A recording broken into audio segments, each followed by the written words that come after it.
Welcome to another episode of GeekOutdoors.com. So the Uncanny Counter is a South Korean Netflix series, and it's a combination of a fantasy, action, and crime drama murder mystery all rolled into one.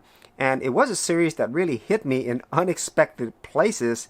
And so the overall general story is we have our main character, So-man, who is a high school student. And whenever he was younger, he went through some really traumatic events that has affected him to this day. And now he has this feeling of sadness and emptiness and just not knowing. And then he meets these other people who actually own this noodle shop or work in a noodle shop. And they themselves aren't normal people because they're basically superheroes. They're called counters, and their main job is to fight evil spirits or demons, and they're part of the good side, or maybe the heavenly side if you want to use that example, because we've seen this story told many times before where it's heaven versus hell or demons versus angels. It's very similar to that. And within this mix, we learn a lot more about how So-man came to be where he is, and then whoever is behind all of this. And it also involves all these other counters as well, because you learn their backstory as well. And at the same time, they're fighting these group of evil spirits. And of course, one main evil spirit that's trying to destroy the world and take over, And so that's kind of like the general story. So getting to the things that I really love about this series are the characters. And so our main counters are So-man, Hana, Motak, and Mae-ok, or Miss Chu. And we also have another one as well, Jang-moo. And these counters, these characters are what I really love most about this series because they're very well developed. And as you learn more about them, you really grow to care about these characters, about why they end up the way they are, why they do the things they do. So there's always a motivation to all of their actions or why they exist in the first place. And what I really enjoyed about this is this kind of carries over to pretty much all the other characters in a lot of ways. Even though they don't have as much depth as the main characters, you still feel things for them. And so that's really important because whenever you're watching this series, you really do care about what's going on with them, and you can identify with how they're feeling because of the fact that they are more three-dimensional characters versus just two-dimensional flat characters. And so the characters in this series, in my opinion, is the best thing out of it. And I always look forward to learning more about these characters. And that's probably one of the best things that you could get out of a series or a movie is when you really care about the characters and identify with what they're going through. And second to that is the overall acting. I think the acting in this series by pretty much everyone, I think they did a very good job, especially the four main characters.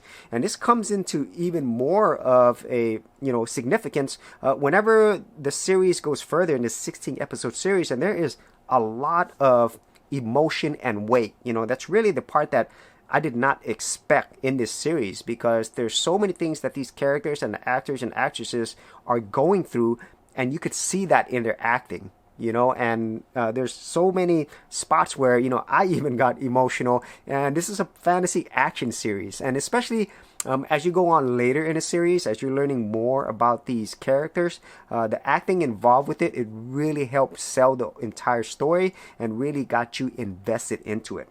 And then another thing that I enjoyed about this series is the overall world building. And so we have the main heavenly side, which is called Young. This is very spiritual side. It's a good spot that people want to be. And it's kind of like this purgatory space as well, because you don't really see everything that comes afterward. And then obviously there's the hell side, where all the evil spirits and demons are supposed to go, and so there is that. But then there's a lot of characters and things that are going on in that world, along with our main world where these counters are battling these evil spirits. And so there is a lot here in the world that you get some of it, in this whole season 1, but I could tell there's way more to this world that we don't see yet. And so I was really interested in this, and hopefully if we do get future seasons of this, that we get more of this.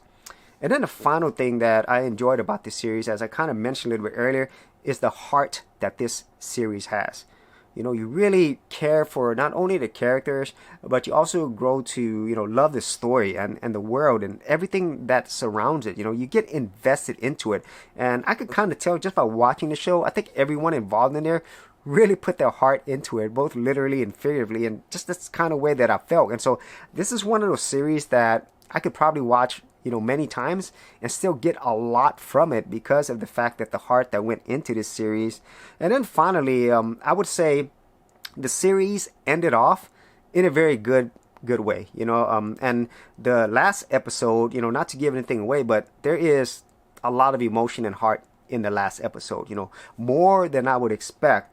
And so the series delivers, I think, in overall giving you the fantasy action elements, but most importantly, the heart and characters and all the acting that goes into it. It does a really good job, and it keeps you invested in all the 16 episodes that it has in its very first season. For serious YouTubers, check out TubeBuddy, the premier tool news at geekoutdoors.com. Get more done today by checking out the affiliate link in the description area below.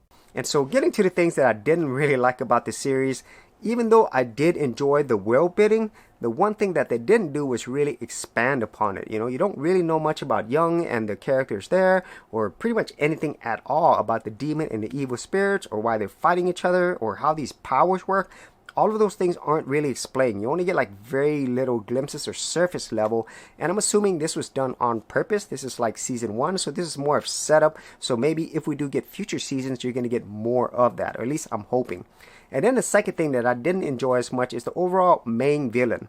Now, even though the villain or villains in this series, they are integral in telling the story of the counters, they're really more of a plot device, to actually move everything forward. And the villain or villains themselves, they're not interesting, especially when you compare it to the counters. They're just more two-dimensional characters, and just give the counters someone to battle. But I never really felt very invested in them or understand that there was more motivation to them by just being evil spirits. That's pretty much all that they were, evil spirits for the counters to fight. And so that is it for my review of the Uncanny Counters Season 1. I really enjoyed this series overall. I love the characters, some of the world buildings that's there, and the overall heart of this series. And hopefully we do get future seasons of this, because I definitely want to revisit these characters and learn more about this whole Uncanny Counter world that we have here. So if you actually had any thoughts of this, if you've seen it, be sure to leave that in the comments area below. And if there's some other series that you've seen, whether it's fantasy, sci-fi, or something similar to this that you've seen that you like, be sure to leave that in the comments as well. And if you did want to see more of my K-drama or Korean film or movie series reviews, I do have an entire playlist, and I'll leave that in the description area below.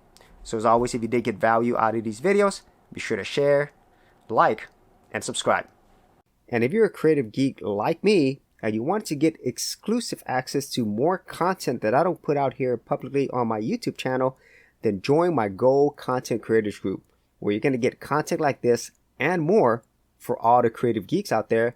And the best part is, all of this is free. Simply head over to the link below, check out my page, and sign up for my Gold Content Creators Group.